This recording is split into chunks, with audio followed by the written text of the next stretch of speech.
U riktheu në studio sërish me mysafirin e parë për ditën e sotme, siç ju paralajmërova në fillim të këtij emisioni. Në studion time do të kemi një doktor është pikërisht specialist patologu Labinot Shaini. Mirëmëngjes, mirë se erdhët, doktor. Mirëmëngjes, mirë se u gjeta. Do të flasim bashk në lidhje me kancerin e gjirit. Është muaj sensibilizues, muaj tetor, i të gjitha atyre grave dhe meshkujve, femra dhe meshkujve njerit që atakohen nga ky karcinom.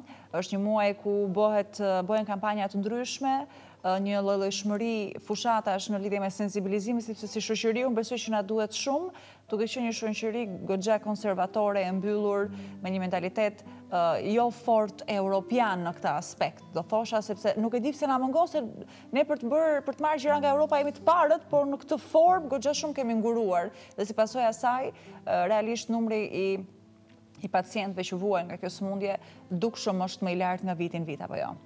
Po, është e vërtetë që numri i rasteve me kancer të gjirit dhe me kanceret dhe tumore malinje të llojeve të ndryshme është i lartë, është çdo vit, por unë mendoj që kjo statistikë është e njëjtë, domethënë ky trend i rritjes së rasteve është i njëjtë edhe me vende tjera të rajonit dhe të botës. Muaj sensibilizues, muaj tetor është kundër kancerit të gjirit dhe është muaj botëror ku bëhen kampanja të ndryshme për vetëdijsimin e popullatës për rrezikshmërinë e kësaj sëmundje dhe mendoj që edhe te ne bëhen kampanja të ndryshme në të mirë të asaj të diagnostikimit të hershëm dhe parandalimit të rasteve me kancer të gjirit. Kanceri i gjirit çka është saktësisht? Për të gjithë ata që ndoshta dëgjojnë për herë të parë ose për ata që nuk dinë shumë, sidomos ato femra që, po them, shoqëria jonë është goxha e mbyllur, gjë që nuk kemi qejf pak a shumë të flasim sidomos për sëmundjet. Kanceri i gjirit është një tumor malin që paraqitet nga qelizat e mbështjellësve të duktuseve të gjirit, të kanaleve të gjirit. Është si çdo tumor malin tjetër, është një rritje pa kontrolluar e atyre qelizave, të cilat mandej i tejkalojnë ato limitet kufit e rritjes së qelizave normale dhe vazhdojnë të rriten në mënyrë të pa kontrolluar, të pa koordinuar dhe nuk kanë një ndalje, kështu që domethënë e humbin orientimin e tyre, transformohen në qeliza tumorale malinje dhe në këtë mënyrë bëhen një rrezik i vazhdueshëm domethënë i jetës së një femre tash në këtë rast, edhe pse kanceri i gjirit mund të paraqiten te meshkujt, por është një incidencë shumë e vogël. Shumë e vogël krahasuar me qenien femrore. Në 100 raste mendohet që paraqiten te meshkujt. Domethënë është te femrat është shkaktari i parë i incidencës, domethënë është incidenca më e lartë paraqitet e kancerit të gjirit krahasim me kanceret tjera ose tumore tjera malinje që paraqiten te femrat. Domethënë diku 20%, 20 deri 23% të gjitha ato rasteve me tumore malinje i përbëjnë tumoret malinje të gjirit. Shkaktarët e këtij karcinomi që realisht po atakojnë për mbi 40 vjeç, faktikisht është ajo mosha ku atakohen femrat më shumë, mirë po ka edhe dukshëm është një përqindje goxha e vogël, por që goxha friksuese, sepse është edhe në moshën 30 vjeç që atakohen, mirë po shkaktarët kryesor a dihen apo akoma nuk ka dalë një shkaktar kryesor? Është e vërtetë ajo që tumoret e gjirit, tumoret malinje të gjirit, e prekin atë incidencën mbi 50 vjeçare, 50 deri 75 vjeçare e matutje, domethënë, por ka edhe raste të tumoreve malinje të gjirit që paraqiten në moshën 40 vjeçare, te moshat e reja, madje edhe në moshën 30 vjeçare. Është ai 5% që nuk i përjashton edhe këto mosha dhe shkaktarët të cilët ndikojnë në zhvillimin e kësaj sëmundje janë disa, nuk muj me lidh një shkaktar, nuk mujna me thonë që një shkaktar i saktë shkakton direkt në zhvillimin e këtyre tumoreve, gjithsesi janë disa faktorë të cilët na muj me i ndalë në faktorë të mbrendshëm dhe faktorë të jashtëm, apo në faktorë që muj me i kontrollu dhe faktorë që s'muj me kontrollu. Në kuadër të faktorëve të mbrendshëm janë predispozicioni gjenetik, domethënë prania është kryesore, domethënë dikon 10% të gjitha rasteve kancerit të gjirit janë me predispozit trashëguese, domethënë nana ose tezja ose një afërm tjetër familjare që ka pas tumore maline të xhirit e rrit incidencën ose mundësinë për me pas kancer xhirit edhe të afërmit tjerë familjar. Domethënë janë disa gjene që e determinojnë përcaktimin e mundësisë së zhvillimit të kancerit të xhirit. Mandej janë shkaktarë tjerë të cilët ndikojnë menstruacionet e hershme të një femre, janë një faktor tjetër rreziku. Mandej mos do më thonë një femre e cila nuk ka lind fare ose ka lind në moshat e shtyra për herë të parë, është një faktor tjetër rreziku. Faktorë tjerë të cilët ndikojnë, faktorë të jashtëm që mujmë i kontrollu, janë obeziteti, do më thonë kequshqyeshmëria, mandej janë pirja e duhanit, është një faktor i cili ndikon në zhvillimin e këtij tumori. Aktiviteti fizik është një faktor mbrojtës ndaj zhvillimit të kancerit të xhirit dhe tumoreve të tjera. Mandej është alkooli dhe faktorë të tjerë të cilët njihen që ndikojnë në zhvillimin e shumicës së tumoreve maline. Po mirë, simptomat e para që mund t'i vëmë re në organizmin ton të jashtëm ose të brendshëm, të cilat do qofshin, si mund t'a vëmë re që diçka nuk po funksionon dhe mund t'a atakohemi nga ky karcinom? Realisht, shpesh femrat për shkak stresit mujnë me ndi ndonjë dhimbje në xhi, po dhimbja nuk është një shenjë që përcakton tumorin e xhirit. Por dhimbje ke punët më smiri, thojnë. Shenjat dhe simptomat tjera cilat determinojnë ose përcaktojnë ose japin një sinjal që diçka nuk është mirë në xhi, janë noduset ose gungat që paraqiten në xhi, dhe kjo tash me një farë mënyrë neve na ndihmon që me e diagnostiku dhe femrën e ndihmon ma lehtë me diagnostiku kur bëhet vetë ekzaminimi. Mandej ndryshimet në lëkurë të xhirit, do thonë ndryshimet e ndryshme, mandej rrjedhja nga xhiri, ajtja në aksill ose në sqetull, këto janë disa nga shenjat më të shpeshta të cilat e përcaktojnë se mund të ketë një tumor malin në xhi. Moshat të cilat faktikisht atakohen, ose thënë më mirë, llojet e karcinomit ato ndryshojnë varësisht për organizmin, apo nuk janë asnjëherë të njëjta. Janë disa lloje. Po. Domethënë një femër nuk i ka njësoj me një tjetër. Absolutisht besoj. Ka si çdo kënd tjetër, çdo organ tjetër ka tumoret, i kemë tumoret benini që i quajmë dhe tumoret maligni që paraqiten në xhi. Tumoret benini ato që kanë një prognozë të mirë dhe në raste shumë të ralla mund të vdes një person nga tumoret benini ose fare. Tash në kuadër të tumoreve benini të xhirit janë ato fibroadenomat që paraqiten në moshat e reja dhe nuk paraqisin ndonjë rrezik fare për femrën, dhe janë tumoret maligni të xhirit, kanceret e xhirit që paraqiten në mosha më të shtyme dhe e thanë që paraqiten në mosha mbi 50 vjeçare, dhe për këtë arsye në ato mosha dhe preferohet kontrolli vazhdueshëm, do të thonë programet e ndryshme të vazhdueshme për kontroll të xhirit.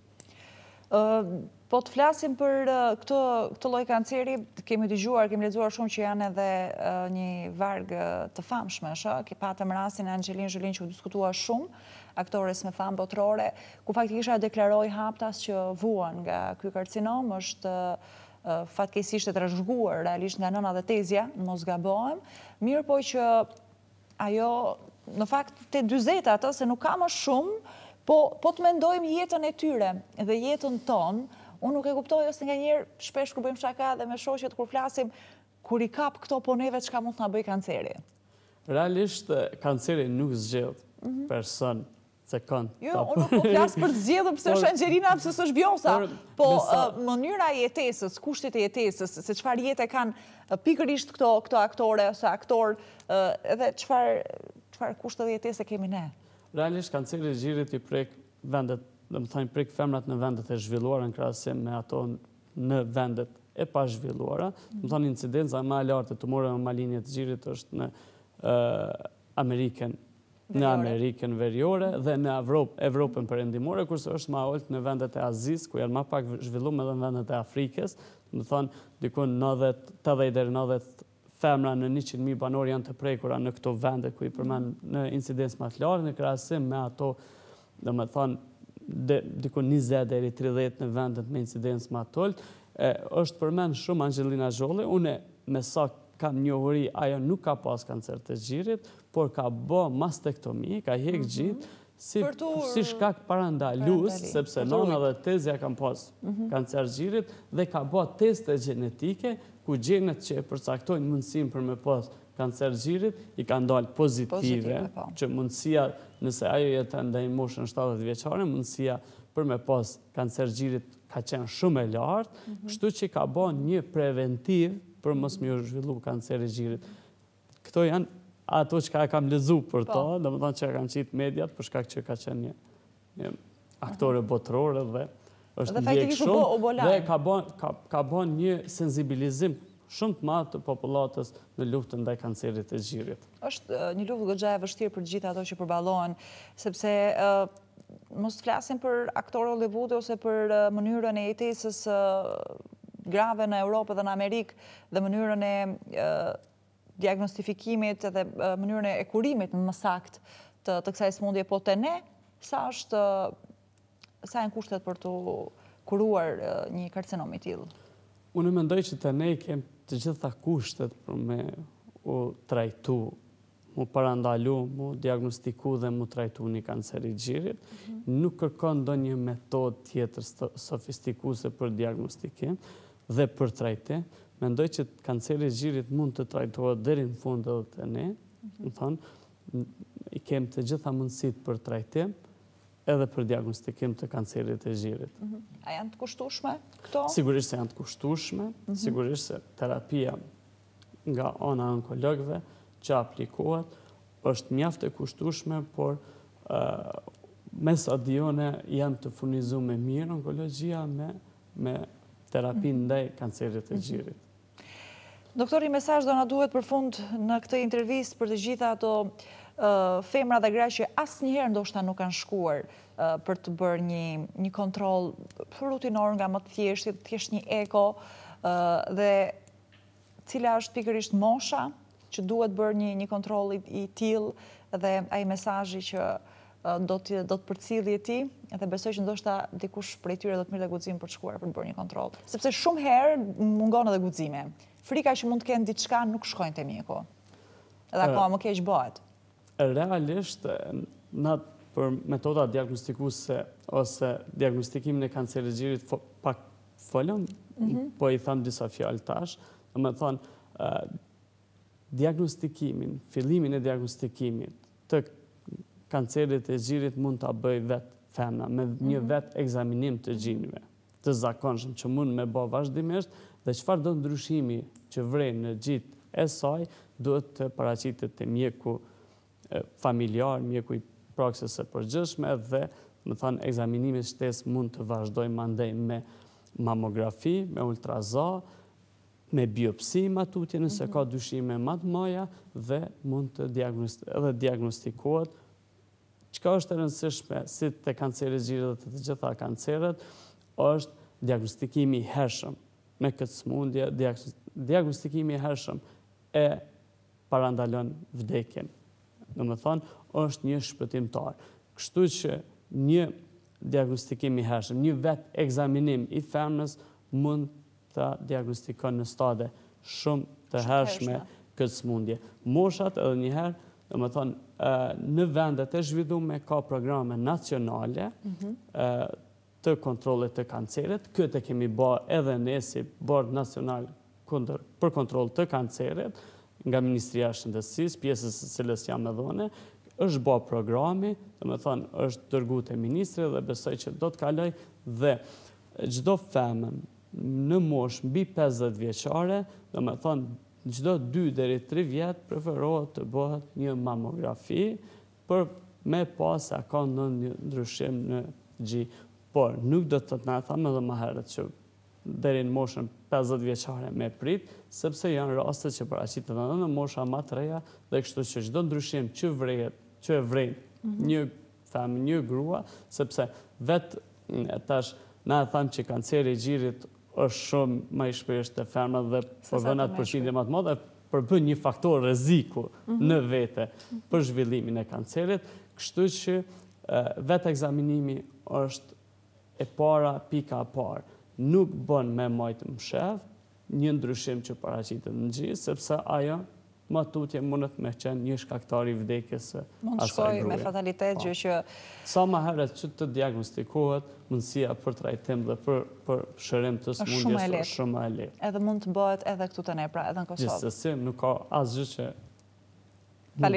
Faleminderit doktor shumë për të gjitha këto që sapo thatë, për të gjithë të shpjegim që i bët pikërisht kësaj sëmundje që jo pak kemi të atakuar faktikisht edhe në Kosovë. Do të vazhdojmë me teknologji rrjedhën e emisionit tonë, vazhdoni shoqërohuni me ne.